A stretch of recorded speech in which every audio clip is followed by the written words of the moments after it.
слышно. Сейчас нас становится слышно. А сейчас нас становится видно. И пам-пам-пам.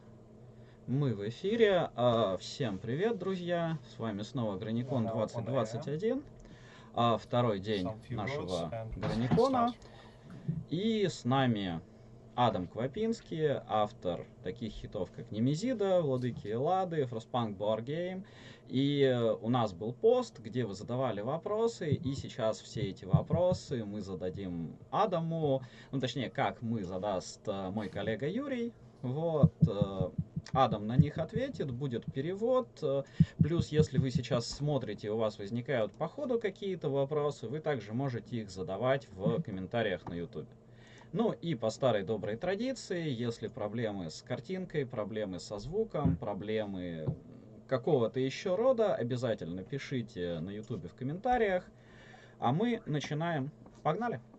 Да, и традиционно мы хотим поблагодарить спонсоров и партнеров конвента, и в первую очередь компании Hobby World, Космодром Games, Лавка игр, Солнечный город и студию Development Comrade Developments.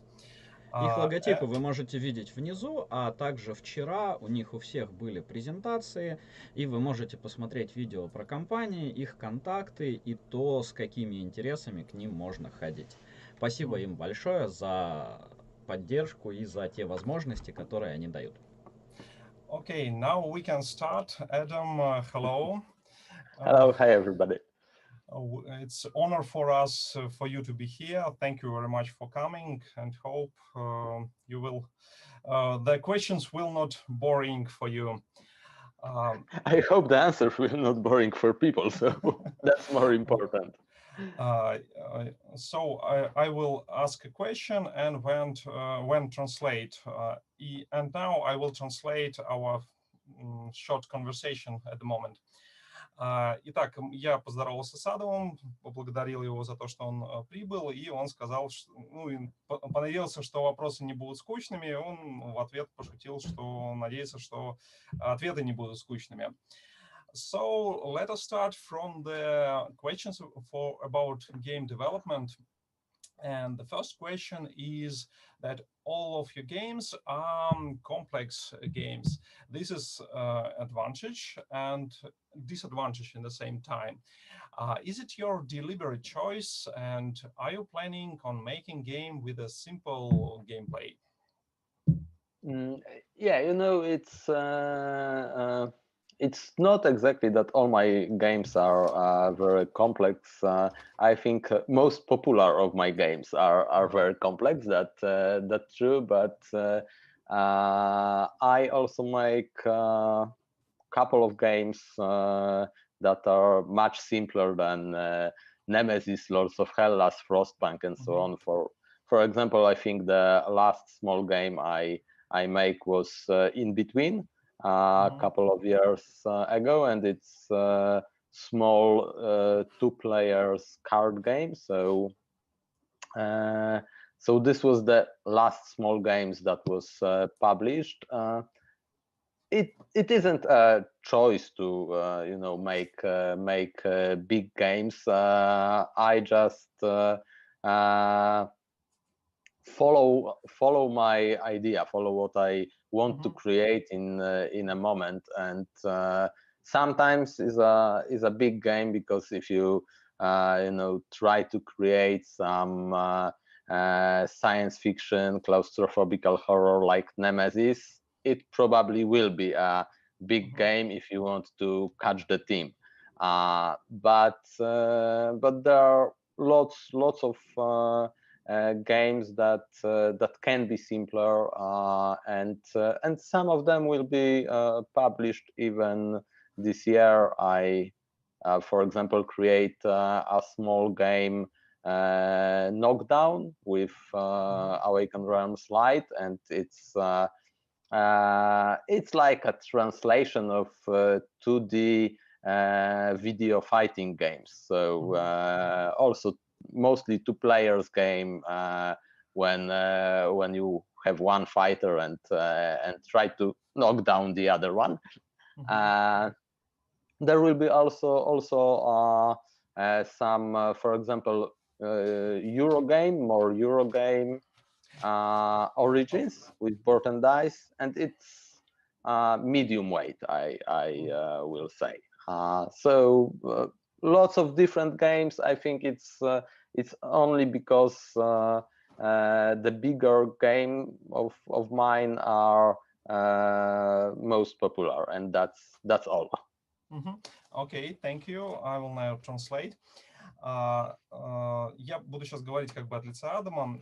Не все мои игры сложные, некоторые из них простые, но сложные игры, как правило, больше на слуху и более известные.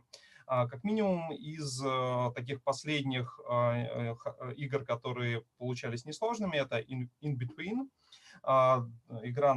карточная игра на двух игроков. Я не специально выбираю так, но следую за идеей и той идеей, которая возникает, и пытаюсь ее довести до итогового состояния. И просто когда вы делаете какую-то атмосферную игру про чужих, то, конечно же, она получается сложной, это естественно. Но некоторые игры получаются простые. Например, в этом году выйдет как минимум 2 таких игры. Это Knockdown от Awaken Realms. Это такой настольный файтинг, где игроки борются друг с другом и пытаются отправить друг друга в нокдаун. Вот. Также в этом году выйдет Origins, Еврогейм от Board and Dice. И тоже она достаточно такая мидкорная, не очень сложная. В целом, как-то так. Thank you. Thank you, Adam. And let us go to the next question. Maybe it's better that I will translate each phrase, not the whole answer, if it's okay for you. Yeah, sure. Okay, so the next question is how does the production of your games affects the reception of their gameplay by gamers and community? Means visual and miniatures. Would be these the same games if they didn't have large miniatures, or is the wow factor really important for the reception of the game? And maybe I'll add something from me. So when you test games like Nemezis or Lord of Hellas, did you use some miniatures, or it was just tokens or something else? Mm-hmm. Okay, so truly it is 2 questions here. Because yeah, the first question about gameplay and game itself, yeah. I think it's the visual is not so important in that case, and I test all my games without any miniatures, without any visuals, just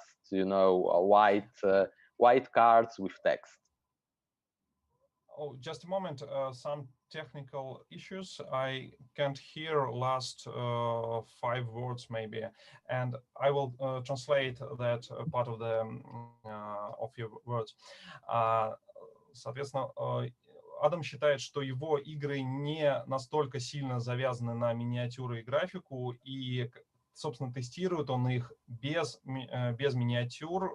Соответственно, впечатления игроков, они получаются и без миниатюр. Okay, yes, please continue, but I can't hear last 5 or 6 words from you. Yeah, it was about that I'm testing my games with only, white cardboards and text and some simple woods elements, nothing else, because I think this is how I check if the theme of the game is in the gameplay, not in the visual.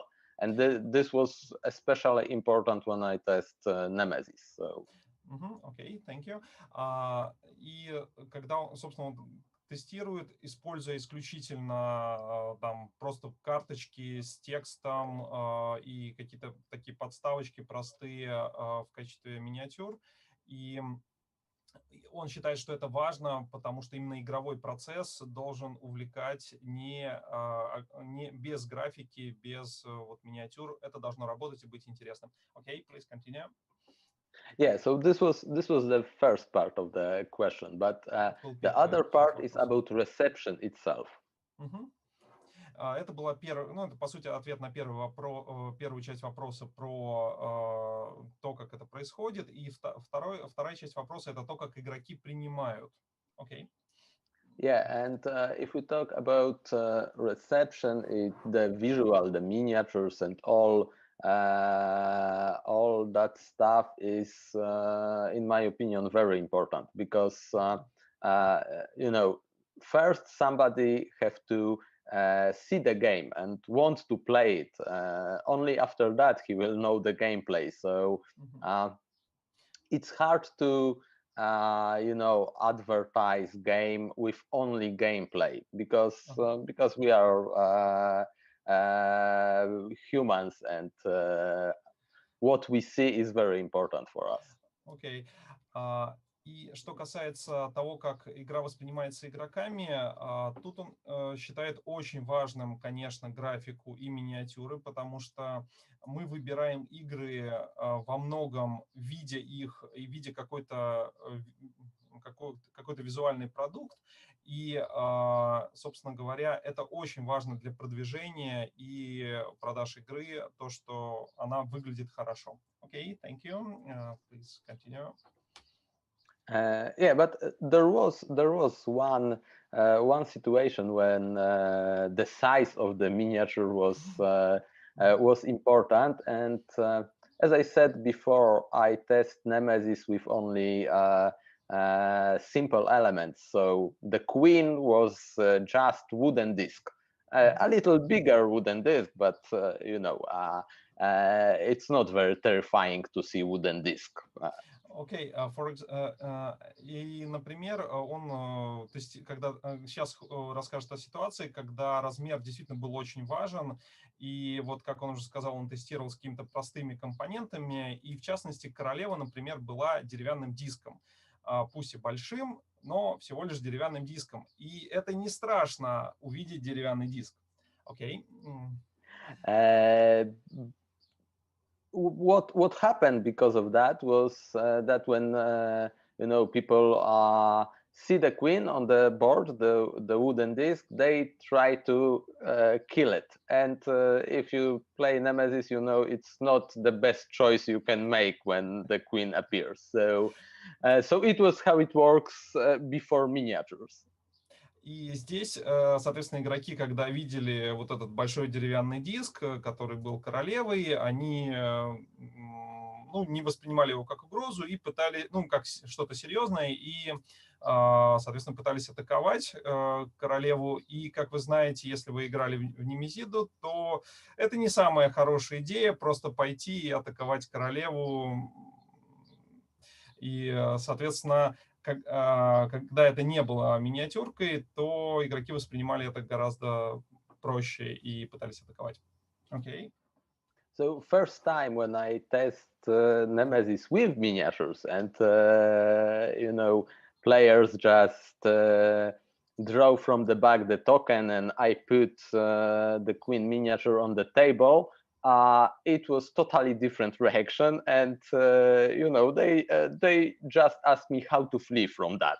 And so sometimes, and this is the example, sometimes visuals, miniatures can affect the gameplay itself, like in this case.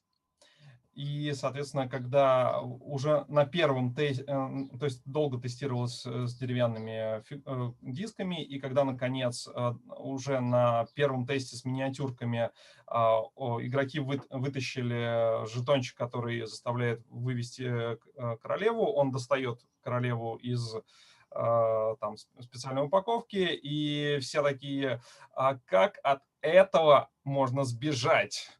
Соответственно, есть действительно моменты, и вот это один из них, когда оформление и компоненты реально влияют на восприятие игры игроками. Okay, thank you. That's really good thing to know. In my own experience, there is some situation when I test Pocket Detective without any graphics, just text, nothing else, and players make one choice, usual, and when it will finish graphic design, I also make some tests to be sure that it's okay with that graphics, and players make usually another choice. And that was interesting because nothing changed, just we add some graphic, but they changed their behavior. So it's important. Yeah, this is what Mark Rosewater was writing about in one of his blogs, that if you have because he of course is a developer of Magic the Gathering, and sometimes if they have a card that nobody wants to put in their deck, they just put the greatest illustration on that card, and it changed everything. So yeah, it works sometimes, like you said. Yeah.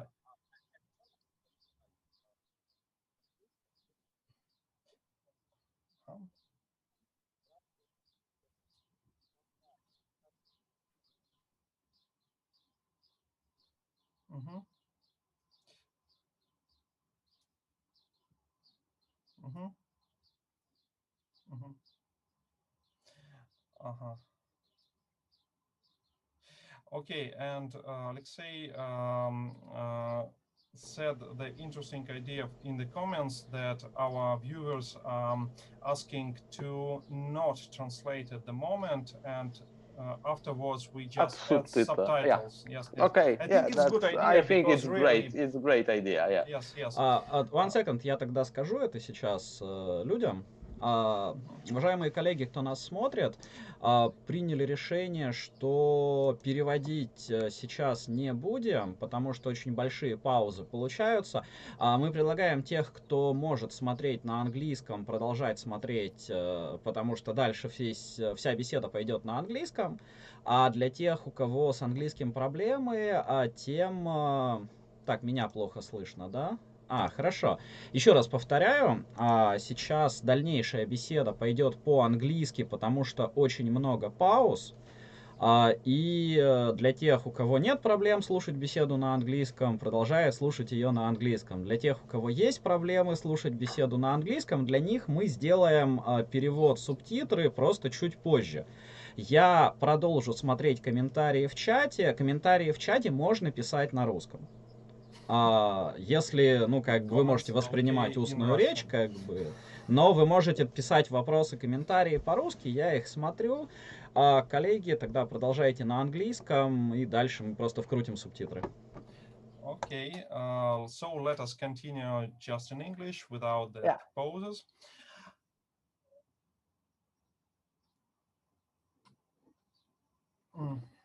Okay.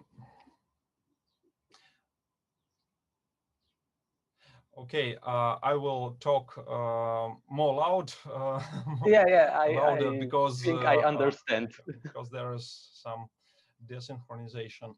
Okay, so then I think we should go to the next question. And the next question is, what is your methodology, your approach to creating games? Is it an intuitive flow of ideas or careful movement along predetermined path, walking around some initial points? As in Nemezida, creating an atmosphere of claustrophobia and horror through logic and symbolism. Are you trying to maintain a balance in the... okay, so it's next actual question. So it's just one... from one person was question, so I think I should stop here and let you ask the question. Yeah, okay, so a question about methodology is quite big one because it's not so easy to answer in a couple of words, but in my opinion, the most important part of creating the game is not an idea, and this is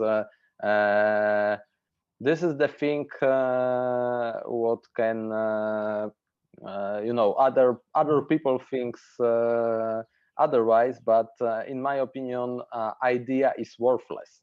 The pure idea is nothing, because you know, each day I have ideas of many games, but truly before the real work starts, all your ideas are perfect, because what we have in our head are, you know, always very good, and everything goes smooth. But the real work of designing a game is to put that idea on some paper, on make from this real game. So for me, when I start, I don't have any path. I don't think about okay, this is my plan for creating this game, and I will go from the point A to B and so on. Nothing like that. It's more like I try to catch the main concept and always stick to that concept. For example, like in this question, in Nemesis, it was a science fiction horror game, and this was my goal. But all the you know, milestones in between, it's totally different. I just start creating a game mostly from creating a board or some what I called mock-ups for some elements. So I create first card of one type, think about what I have to have on that card, and do this with each component. I also quite often start from the draft rulebook, and this is funny because sometimes I have rulebook and no components at all, and it sometimes works very well because I have one game that was created that way, and I don't have to change very a lot of rules after that.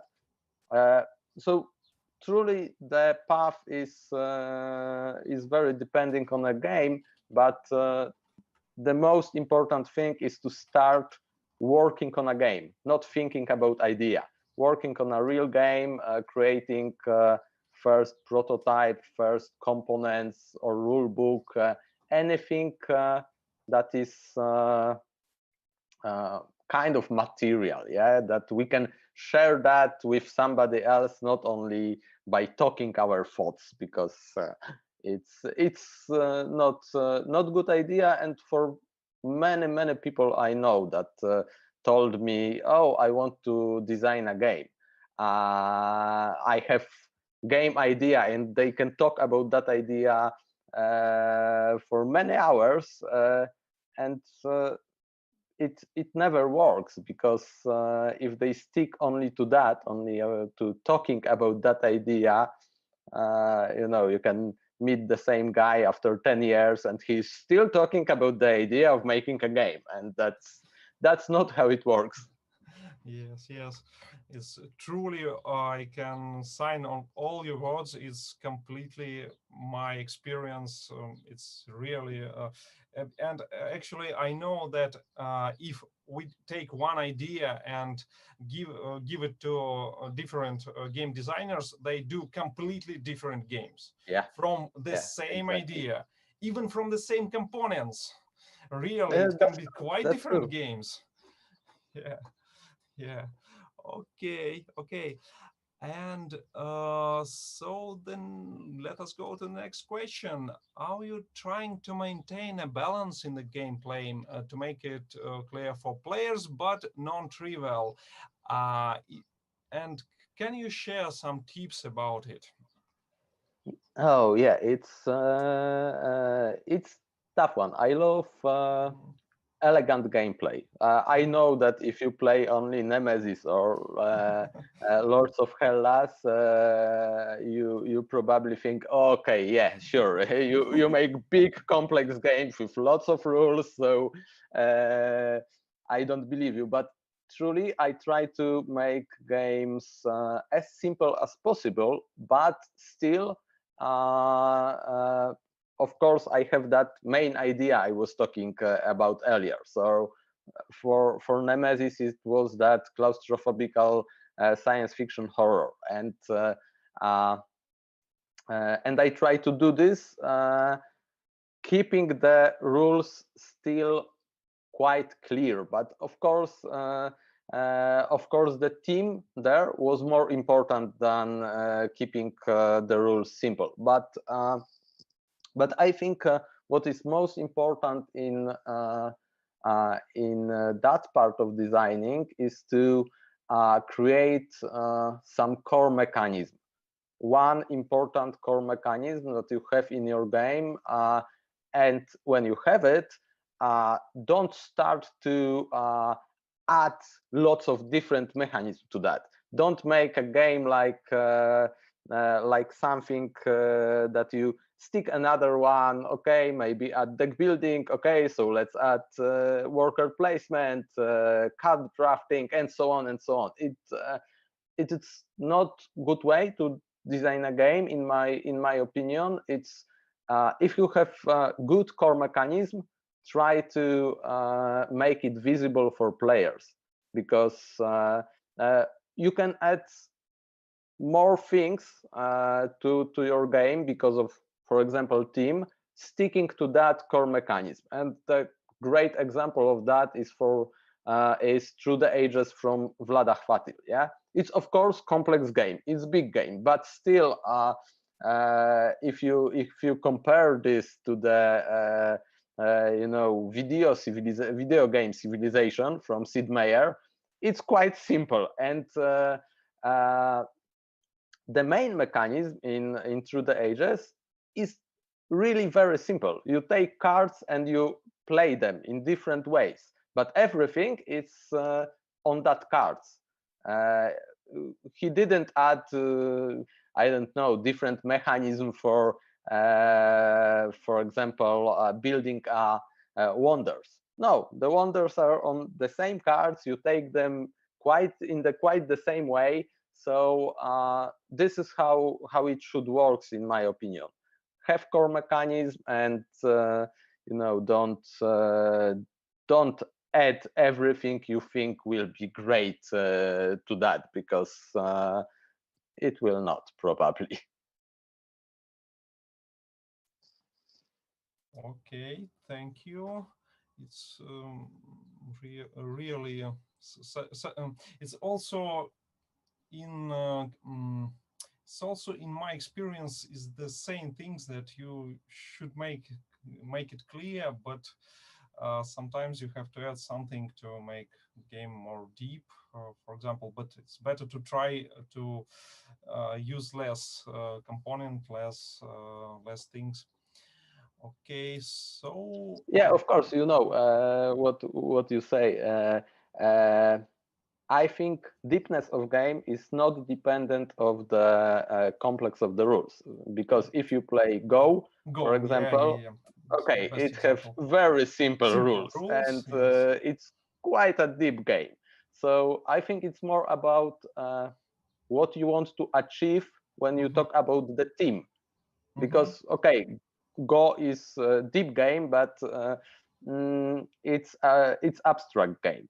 And it will be hard to make deep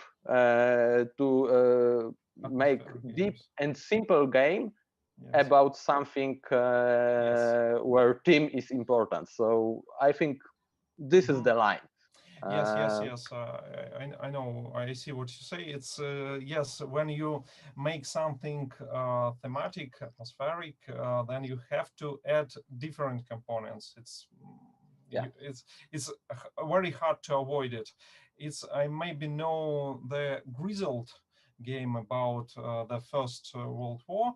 I think result.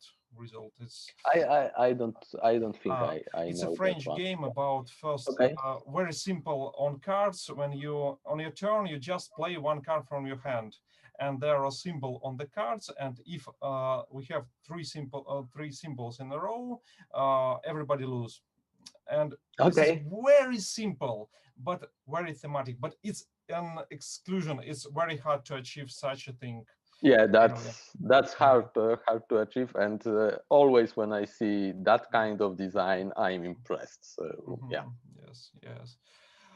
Okay, so let us talk about your plans for the future. First question is: will the board gamers see the predator from you?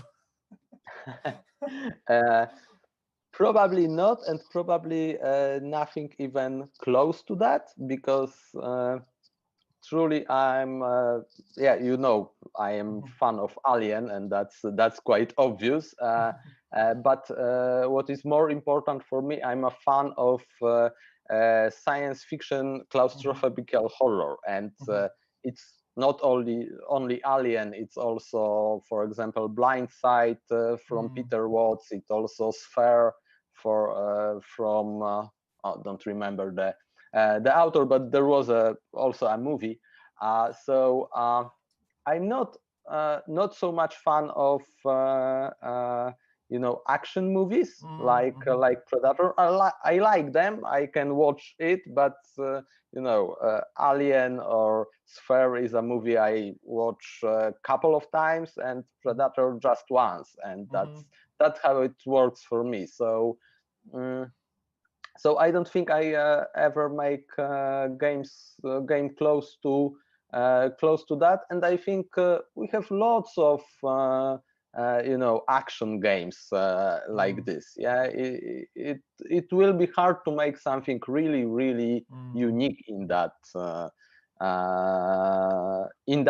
genre.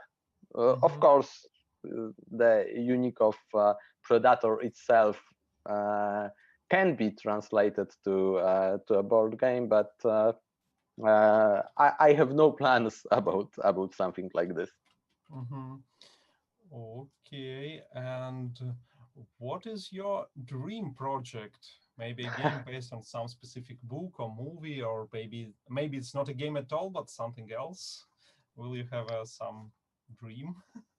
Yeah, you know, it will be probably lots of different games I want to design. So it's hard question, because as I said earlier, I have lots of ideas, and they are just popping out from my head, but most of them will be never a game.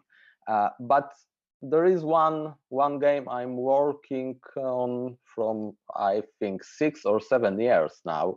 I started maybe the same year when I started Nemezis, so it is very long project for me, and it is a game, a civilization game, big civilization game, because I love Sid Meier's Civilization. It is my favorite video game, and I always want to translate something like this on a board. But it's not a simple task, and in addition to that, one of my favorite games is Through the Ages from Vlada Fatil, and you know, it's hard to make something even close to that masterpiece in my opinion. So I think it will take a lot of time, or maybe I even ever publish this game. We will see. I don't know how it will go, but yeah, big civilization game is on my list for sure. Okay, yes, I know maybe a lot of game designers would love to make something like that. I know. Yeah. I think every year I see at least one Heroes of Might and Magic, the board game prototype, and yes, its civilization is not so often, but also it's one of the holy grail of the Yeah, board that's game true. designer. That's true. And I think Heroes of Might and Magic are so popular only in our and your country. Yeah, in our countries, because for example, in United States, it's not so popular game. You know, nobody play today Heroes of Might and Magic free, and in our countries we still have it on our computers and play it. Yeah. Yes. Community is still alive and generating new content, new maps, new. Really interesting. Yes. Okay, and the next question is, you already have created games about the past and about possible future. What could be a game about the present? Would it be reflect the world's economic problems or maybe environmental? You know, first of all, I hope Nemesis is not about our future, because okay, our future is when we look at the world now, it's not so good and not so it's not very promising, but Nemesis version of our future is truly nothing I want to see in real life, so maybe we should avoid that, but I never think about games in that way, that I make some games about you know, past and about future. I'm a historian. I study history, and I think it's not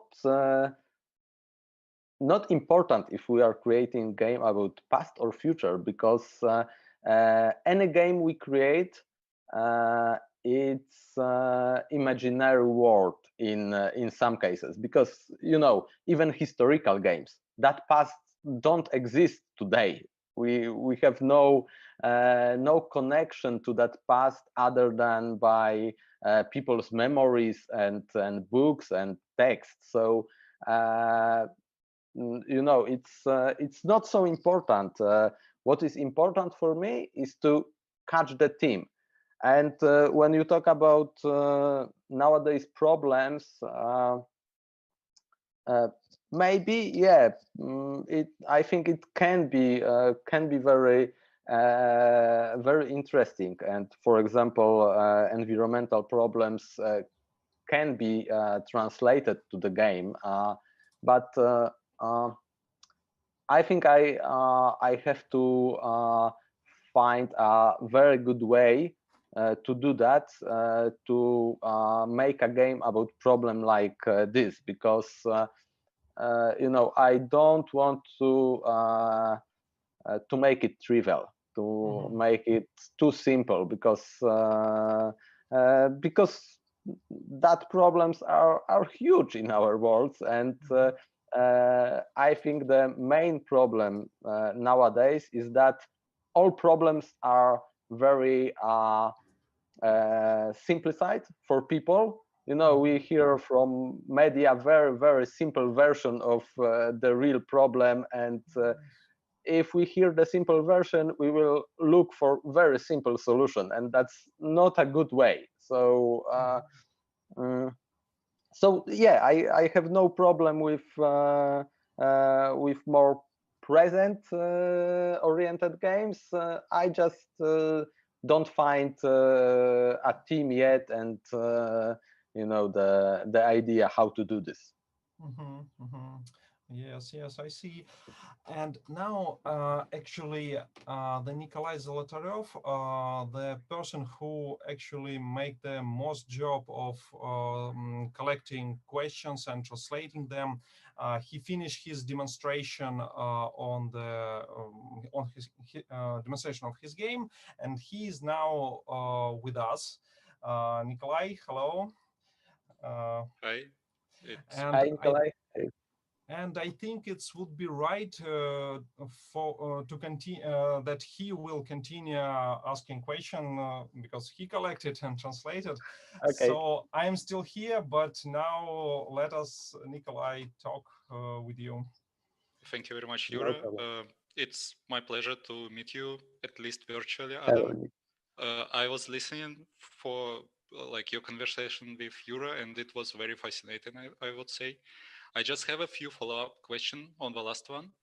So Okay. you told that you don't want to make a game with like simplified topic, and I think it refers quite nicely to what you said before about Nemesis, that you want to make theme quite deep. And I think I understood it this way, that it's like your general intention that you want to make like games with deeper themes. So it's not that you want just to make some game, but you also want to make like a theme very like prominent in your games. Is it true? Or In lots of games, yes, but it's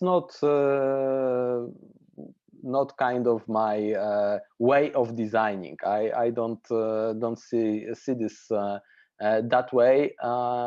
It depends what kind of game I create, because I also find beauty in abstract games. I find beauty in clever mechanism, and I have no problem with that. But you know, if I have idea of creating game like Nemesis, the science fiction horror, it will be team oriented.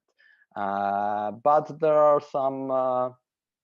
some other games, like I don't know, for example, I make games called Heroes, about two wizards fighting each other with real-time mechanism in that game, with real-time dice rolling mechanism, and the team there was a team, because you know, if you have, for example, red dragon will breath fire. Yeah, that's the team part. But the most important part of that game was the mechanism, was that part of creation. So it really depends on game. And if I create a game with a strong team, I will do everything to make that game unique, and make mechanism in that game fit the team, because this is what is important in that kind of games, in my opinion. I can only agree to this, because I also think that you need to like make the team visible through the gameplay, and I think it's also what you said about your games as well. So talking about your published games, our viewers obviously asked some questions about it, and first would be that about the game that I think neither of our viewers seen yet. It's a Frostpunk, the board game. So it's based on a computer game, and it was a few questions about it. Have you played actually the original video game? Have you watched streams? Have you talked to the developers of the original game?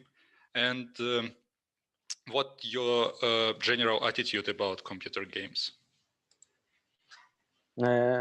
Okay, so yeah, I played Frostpunk a lot. I played because I like the game truly. I don't watch any streamers because this is what I cannot find fun in that activity, because when I see somebody playing a game, I want to play that game. I have problem even watching the sports game. You know, I watch football, I want to play. I watch snooker, I want to play. So for me, it's always a substitute of playing. Playing is more fun than watching. So I don't watch streamers.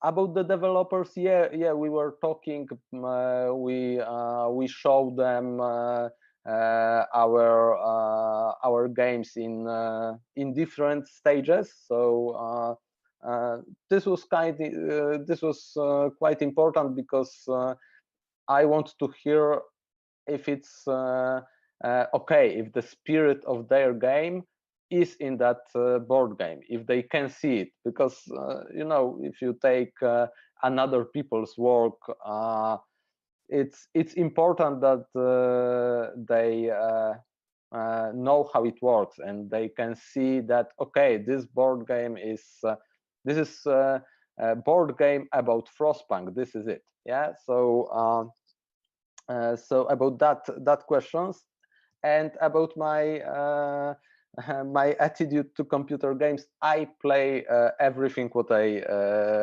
can put my hands on. So I play computer games, I play console games, board games, RPG in tabletop version, sports games, truly everything that have game in it. Probably I will play it if you ask me. At most, I will play it once. Probably the next obvious question: how would you rank it? So would be board games at the top, or what would you put on the first row in this top? It depends. It depends. They are all games, and I think the main difference between a video game and a board game are what player can see.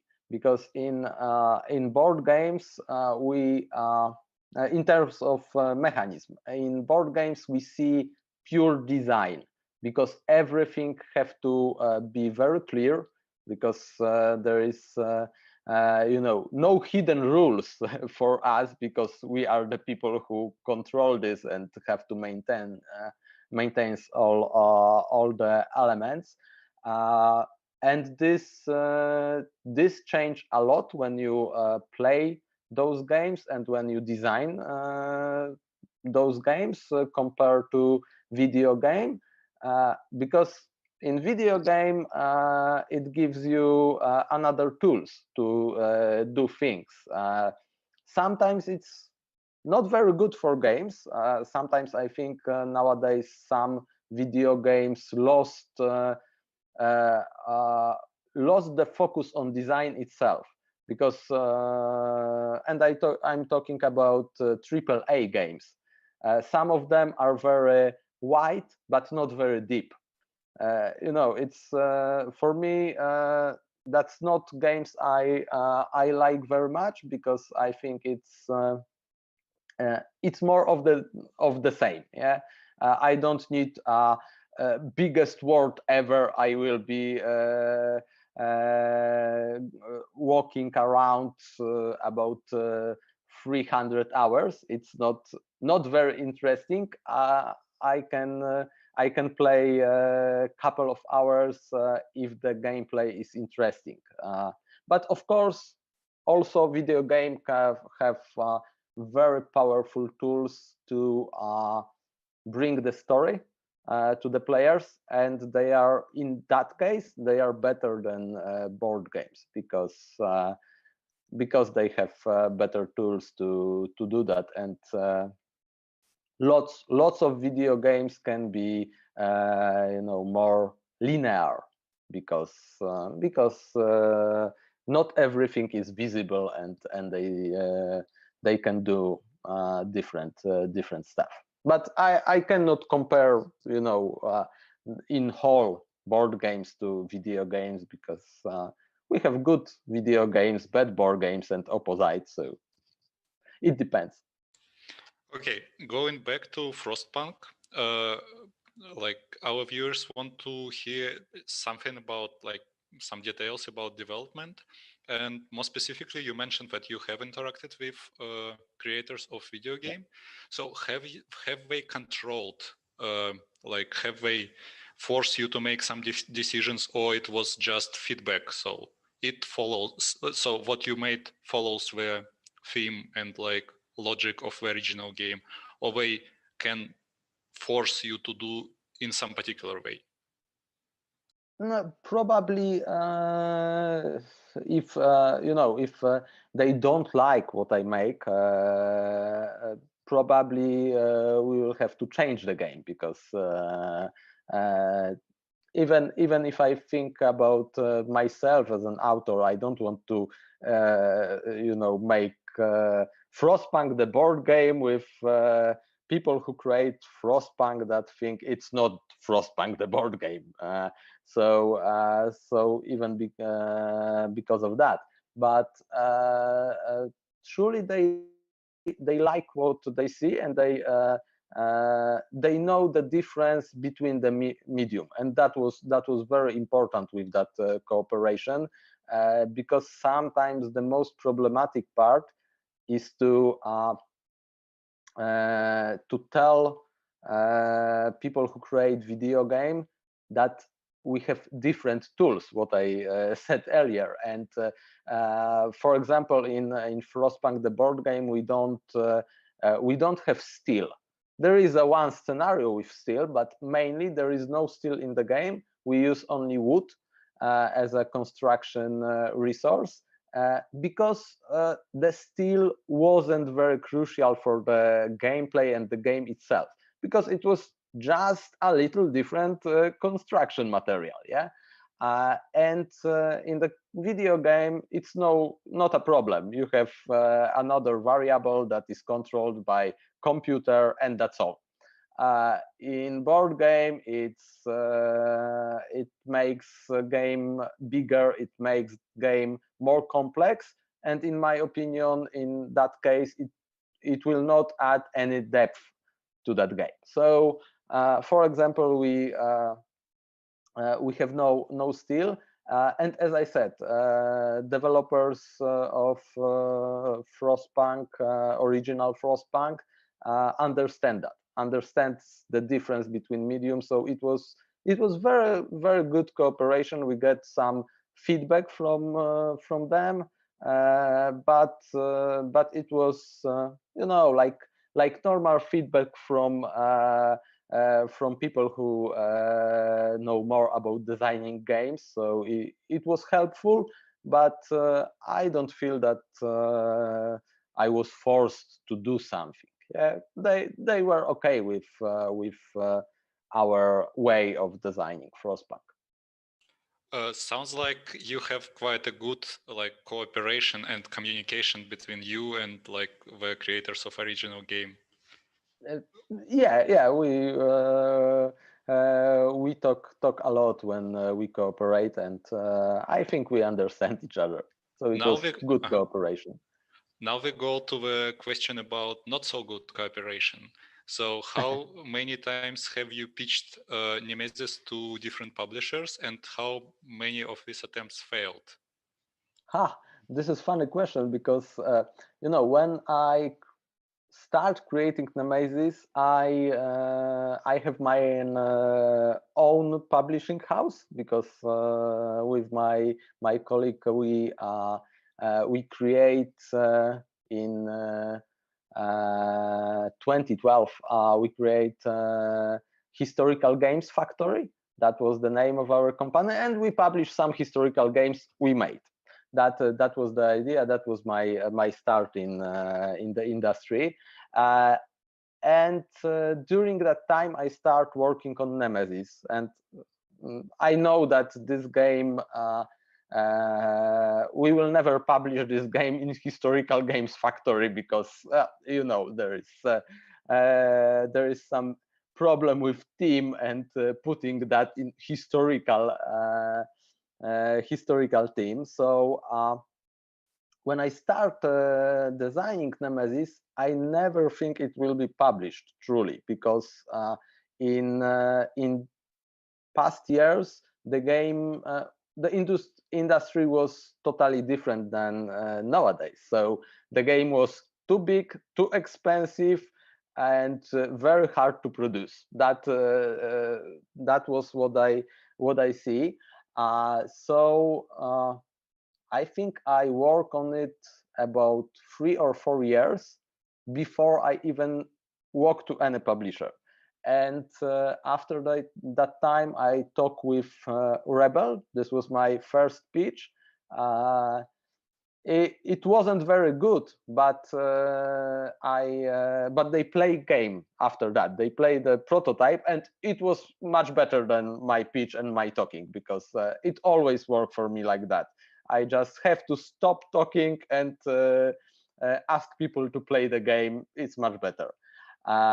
So they play the game, and they really like it, and we start our cooperation.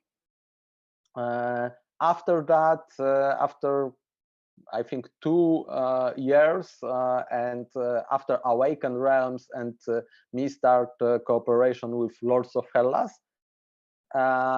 they ask if we can do something together with Nemesis, and it was cooperation between me, Awaken Realms, and Rebel, and this is how it works. So in that case, truly never, Nemesis was never rejected by any publisher, but I think it was because I wait a long time to show it to anybody, and the industry changed in that years. So I think I was just lucky with this one, truly. But would you recommend to other game designers to wait for such a long time, for example? Do you think it would be beneficial in any case, or it was just very specific coincidence in your case? So what would you suggest? It was totally random factor here, yeah. And as I said, the game was big, and this was the factor here. There is no time you should wait to go to the developer, in my opinion, to go to the publisher with your game. Some people said that game is ready when it's ready. For me, it's more game is never ready. Game is only published. There is no such thing as finished game. Truly, someday just publisher take it from you and publish in that state. But you can work on a game to the infinity. So it's important for game designer to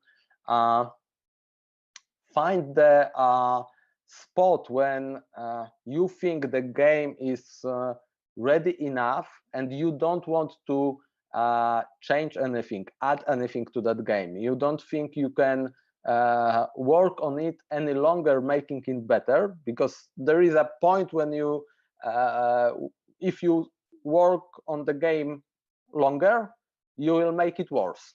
There is a point, and it's nice to find that point before it happens. And when you feel the game is what you want it to be, this is the time you should go to a publisher and start looking for a publisher, and of course be open to changes, because this is also important. And this is why I don't think there is a, again, finished game. You don't want to make a game very, very polished before you go to the publisher. Of course, all the mechanism should be there. The game should have good gameplay and be a game itself. But if you want to spend another year just balancing a big deck of cards, it's not very good idea, because it changes nothing. If the games works bad with a little unbalanced card, it will still work bad with a balanced card. Truly, you can check, for example, Terraforming Mars. Yeah, we have big deck of cards, we have great game, and we can anything about say anything about terraforming Mars, but truly we cannot say that the cards are perfectly balanced. No, they aren't, and the game still is very, very good because the core mechanism is good, and that's all. So I don't think you should wait to infinity. Just if you feel that that's all you can do with that game, start to looking for a publisher. Okay, yeah, I think I can only agree to this, and I think it's even more true if you talk about such a big game as Nemezis, because when you have such a complex game, you can twitch it in like so many different directions, so you can never stop with this.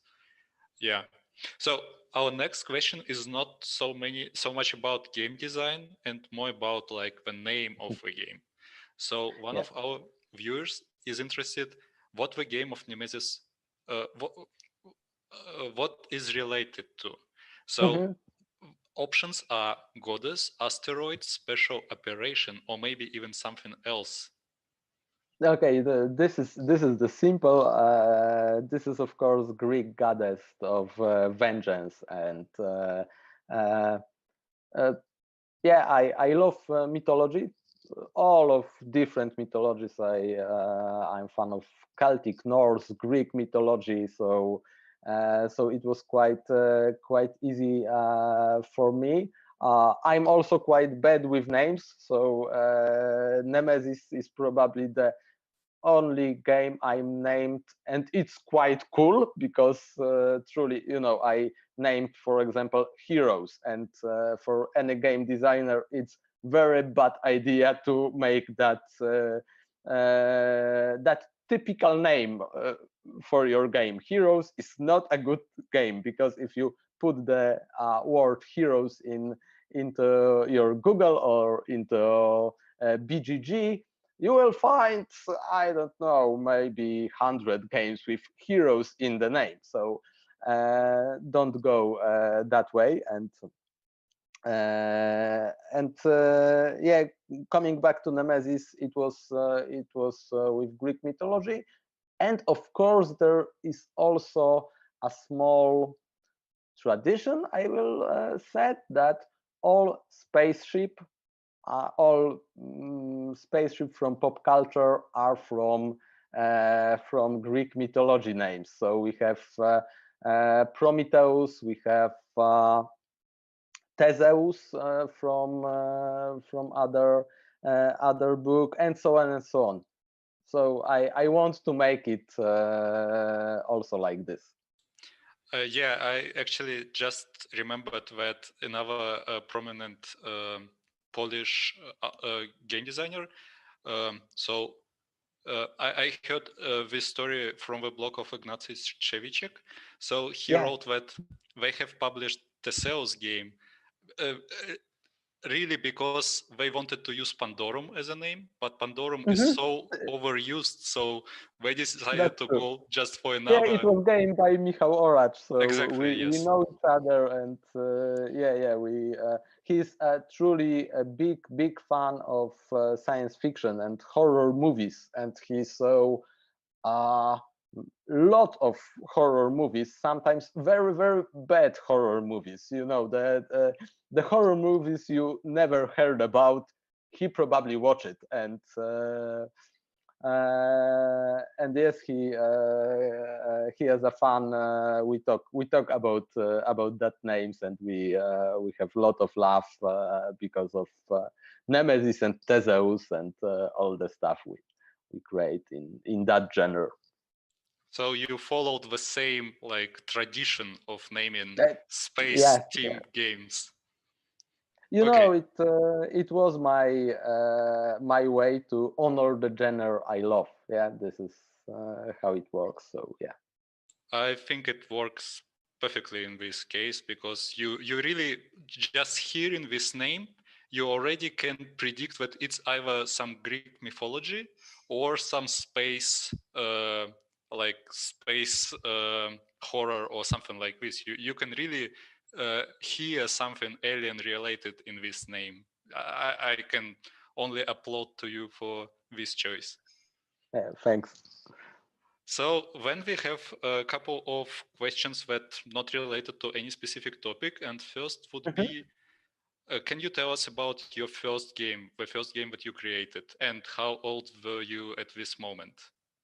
Oh, so it depends what we are talking about when you ask about first game, because first game ever was a game I create with my dad, or maybe my dad create a game, and that's funny because my dad is only person from my family that is not a gamer. Truly, he can play cards, traditional games, but he don't like modern board games. And he's the only one in my close family because my mother play, my sister play, her husband play, and so on. But he designed first game with me when I was like 5 years old, I think. And it was very simple game about coming back to home from work. Yeah, it was just game like this. After that, my own first game was a board game when I tried to translate video game into a board game, and I was like 7 or 8 probably, and it was Desert Strike, the video game from Amiga, because I have Amiga that time. When you fly, not chopper, yeah, you fly chopper, and yeah, exactly. And I try to make from it a board game. It was only solo game, and probably it was terrible. I don't remember everything from that, and maybe that's better. But yeah, I used there some different mechanism because I have already played tabletop RPGs, and I have different shape of dice. So yeah, I make a lot of fun with that. And those was first games ever. But if we talk about the maybe modern games or games that I create when I was older, my first game was about Middle Ages, and I still have it in my shelf. And it should be never published because it was big, it was long, it was too complex, too complicated, and only thing I can say about it that is quite good, it works. You can play it from start to the end if you have 9 hours and big table. But yeah, this was the first game I create in modern time. It was probably 2008 or something like this. I think it's actually like very often first board game designer experience when you create something so complicated and so like complex that only you know the rule and only you can play it. Because even if you will be constantly present like by the board table, other people cannot play it. I think I saw it so many times by the beginner board game designers. So I think you are not unique in this case. Yeah, and I have a lot of luck because when I test this game, I think 3 or 4 times, I have some friends that I forced to play it with me. Sorry for that, guys. But are they still your friends? Sorry? Are they still your friends? Sorry, yeah, I should say sorry to them because some of them, yes, still my friends. That's true. And what is important, in one of that meeting, I met one person, Jakub Wasilewski, who was also a designer. He tried to design some games, and we start to cooperate with him and another colleague, Tomasz Belina, and we create Tiomashi, the first published game I ever made. So there was something good in that that horrible prototype, but yeah, it's always a good idea to use scissors to your prototype. Just cut, if this is your first prototype, cut randomly half of it and it will be better game probably. We have a phrase that making something complicated is easy and making something easy is complicated. True that. Okay, going to the next question. I think it would be easy to answer for you and maybe not so easy for us to understand, because it's, how would you call the biggest and scariest alien in Nemezis in Polish? Okay, we have Królowa, so yeah. It's not very different from your language. Yeah. I see.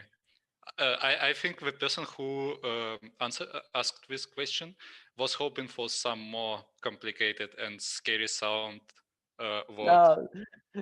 Sorry for that. Maybe in German this can be scary and complicated. This is a probability. Yeah, if I create that game in German language, I think it will be Schmetterling or something like this. So. Okay. So now we have a question about your gamer experience. So what was your first experience as a player with modern board games, and what was your favorite board game, first favorite board game at the time, and what is it at the moment? Okay, so if we talk about modern board games, it was start of this millennia. Don't remember the year, but as I said, I play before that I play tabletop RPGs, and of course I know the classic games. I play Talisman and some war games with tons of tokens you have to move on the big boards. But modern board games, I don't remember which one was the first, but there is a triad of games that bring me again into the board game, and it was Game of Thrones first edition, it was Agricola, and it was Pitch Car. And those was Pitch Car Mini, the flicking game. I was flicking race game. I was just wanted to say that you choose like the top of the top, and when it was this flicking game, and it was a bit unexpected in this list. I love different games. Truly, I love big games. I love to play, for example. I was talking about Through the Ages, but from example, Fist of Odin. Yeah, it's great game for me, and I really like it. But still, I like to play Codenames. I like to play something more simpler than, for example, Star Realms. Yeah, very simple, very quite random game. But for me, it's not important what kind of game it is.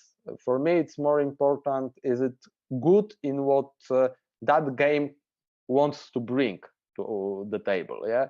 For example, a couple of years ago, I was totally in love with Galaxy Tracker. That game, when I saw this play it first time, I find my copy in Spain, because we have there was no Galaxy Tracker in our market. It was published before, but out of print. And I find that in Spain, and this is how much I like this game when I play it first time.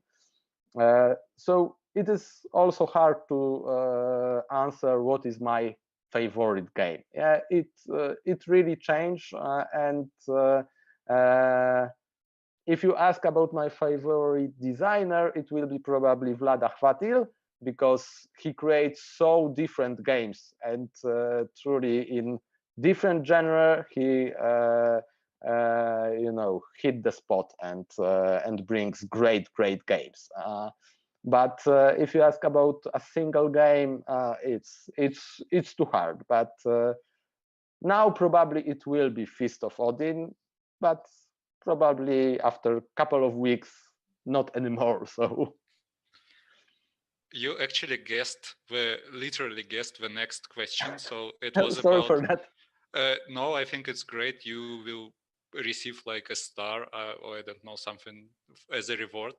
And I actually guessed your answer to this question because you were talking so much about Vlada's games. So I was thinking that probably you will call him as your favorite game designer. So, and I actually agree, like in terms of like range of different genres and game types, I think he's like the one.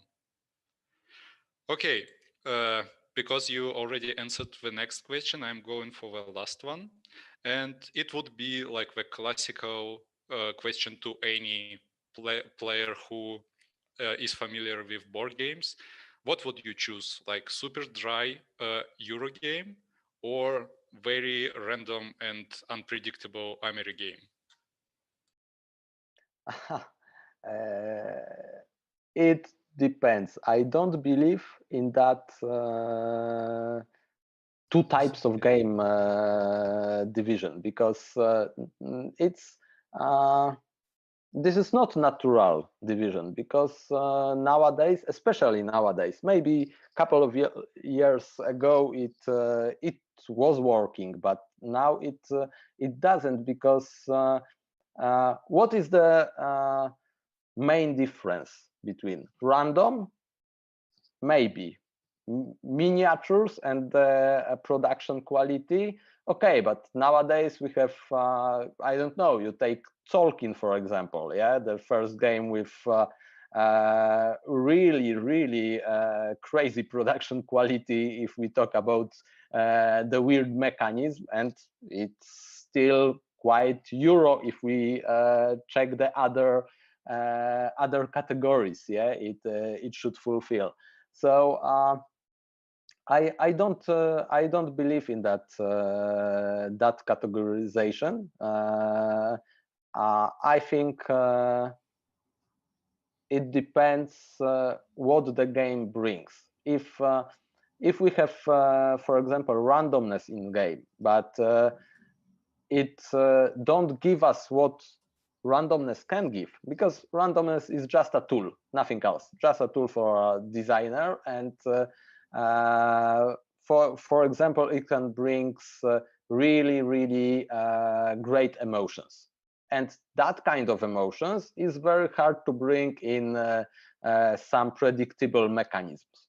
So this is why you put randomness into your game. For example, probably each cooperation game has some randomness, because you cannot make it in different ways. Maybe if the game is played only once, yeah, legacy game, when you play only once, yeah, you can imagine that it can be created without any randomness, because it will be unpredictable for you because you don't know it. But for me, there is no such thing like randomness is in game is bad. No, it depends. It can be good, it can be bad. It depends how you use that randomness as a designer, and exactly anything else. Yeah, predictable moves or games with full information like chess also have big problems when we talk about this. Nowadays, if somebody creates chess,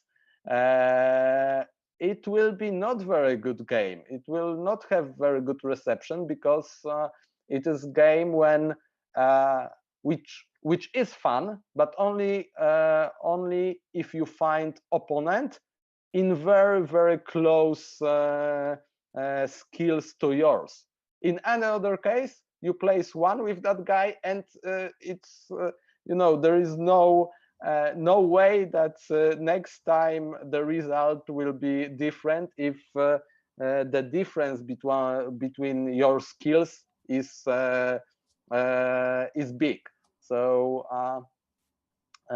I cannot choose something like this. I cannot answer that question. I will choose good game, no matter which genre, which type of game, or it's Euro or American style. Not important. I think it's the only answer to this question. Actually, I also very agree to this, because I think this division to like Euro games and Ameri games, like random and like predictable strategy games, it's also a bit outdated at the moment. And I think it was very important message for like board game designers, because you indeed use these tools to the goal that you want to achieve, and this is the only thing. And if you want, you can like mix together some random, some strategy, and get good game out of it, or don't. But it's not because you used these tools; it's because you used them in your own way. Yeah, and exactly. I think it's very good message from you, and I think it should be very valuable, especially for beginning board game designers. And it was the last question, and I give a word back to Yura. So Yura, do you want to tell us something? Yes, actually, we have not only translation, we have translation in different places. So I see some new questions from YouTube, and there are some two questions. If it's okay for you to spend a little more time. Yeah, no problem. It's nice. Okay, so one of the question is, do you as a game designer have a team? Who help you to create games? Not exactly team. Of course, I work with different publishers, so I work with their teams of developers quite closely, because I work in close cooperation to publishers I'm working with. I don't have my own team, but I have some friends, and one of them is still Jakub Wasilewski, the guy who played my big prototype years ago, and probably he is a person who played all of my games, all of my prototypes. And even now we live in different cities, and he's a video game designer.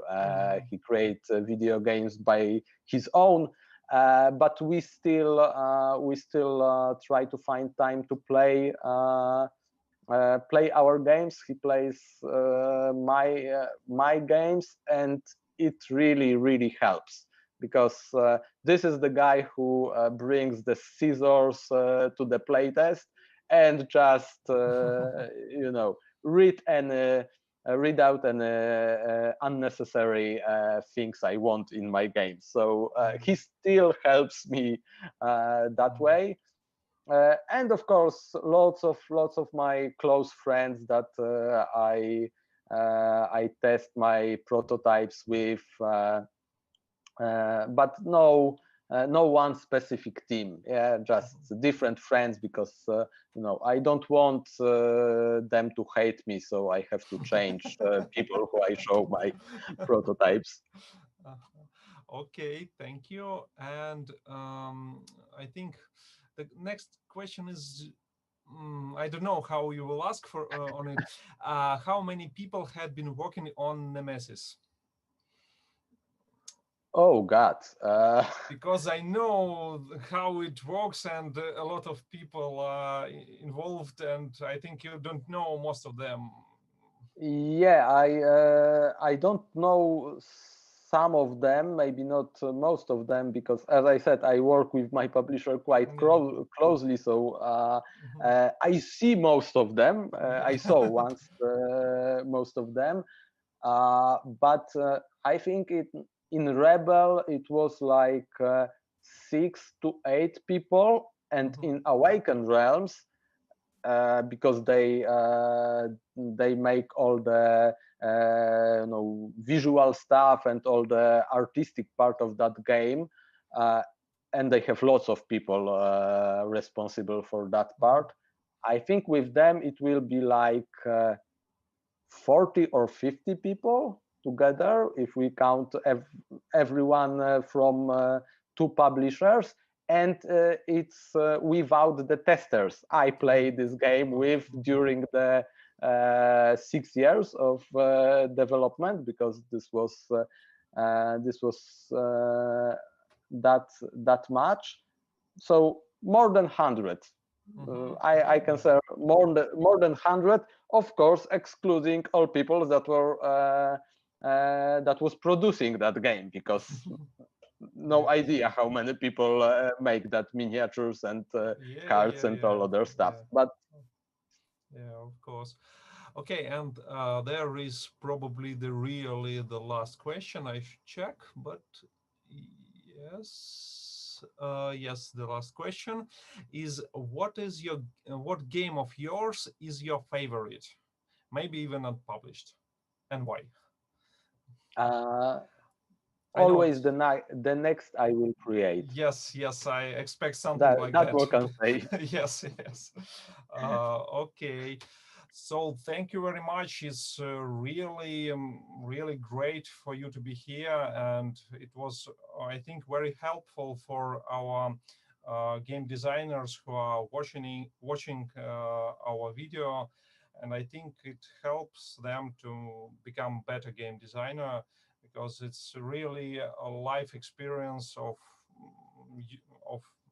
the really good game designer who you are.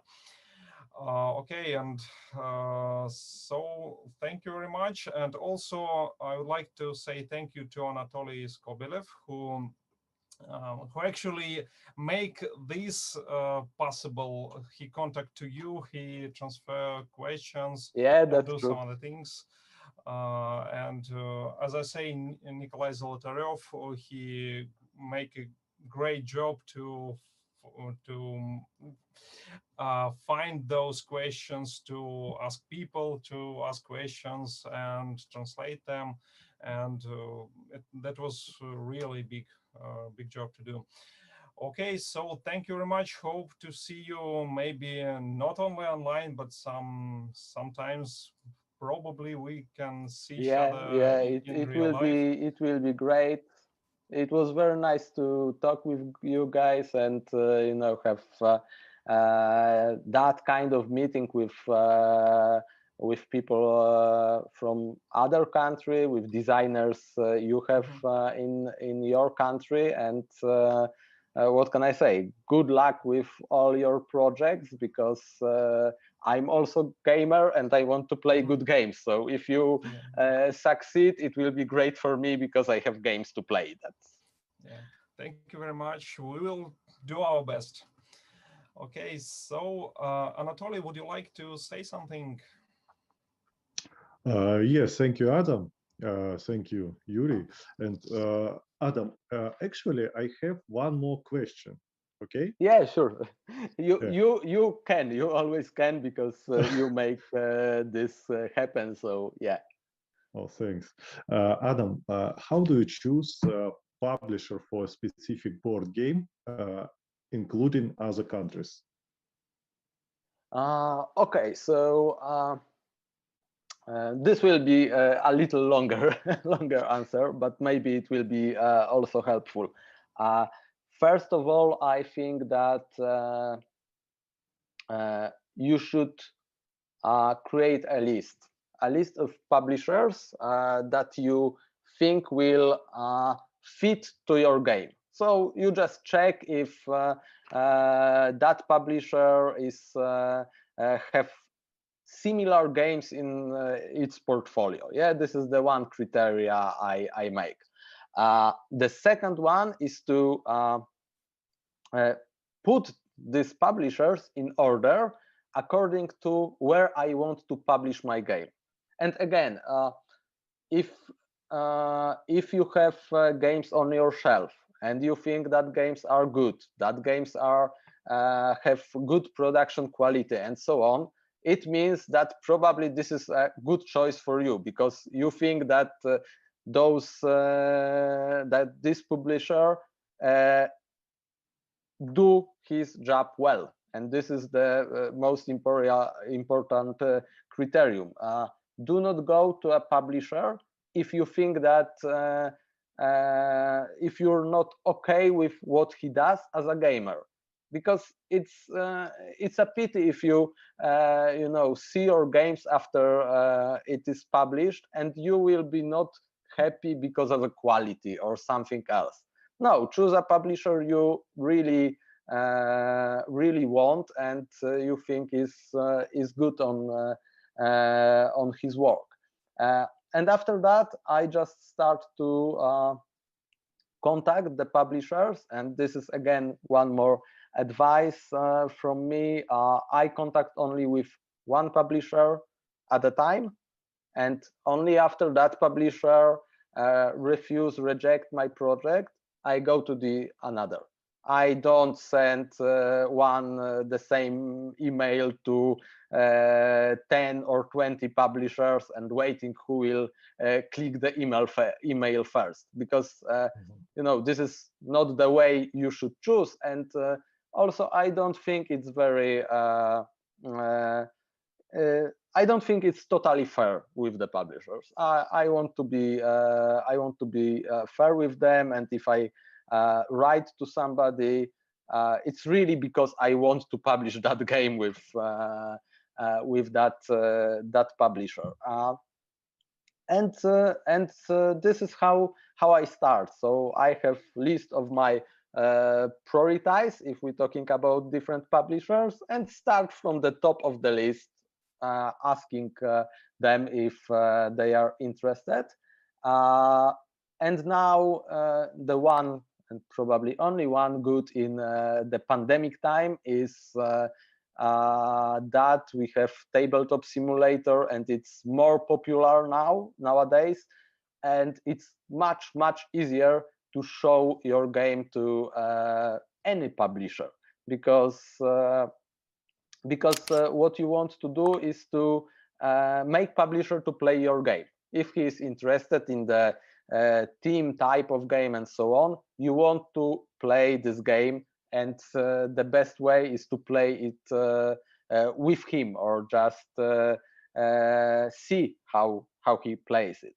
And because of online gaming and tabletop simulator, it's much easier now, and you know, you don't have to fly to headquarters somewhere in USA, England, or any other country.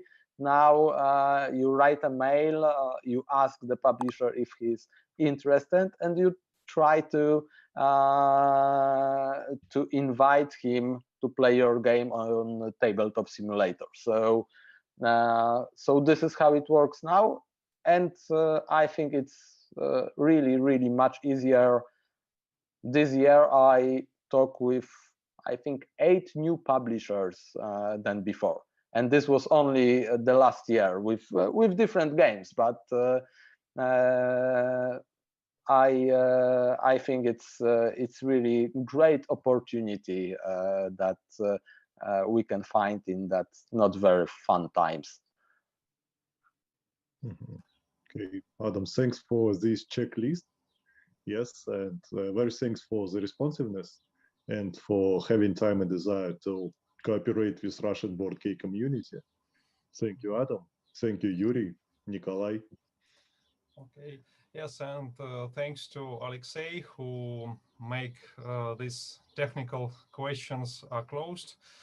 Okay, Adam, again, thank you very much. It's really great for you to be here. I think we ask you to make something like that next time. Sure. Yes, it's really great. Okay, thank you very much. And now we are finishing our translation. And please do not leave this conference until Alexei say that we are finished.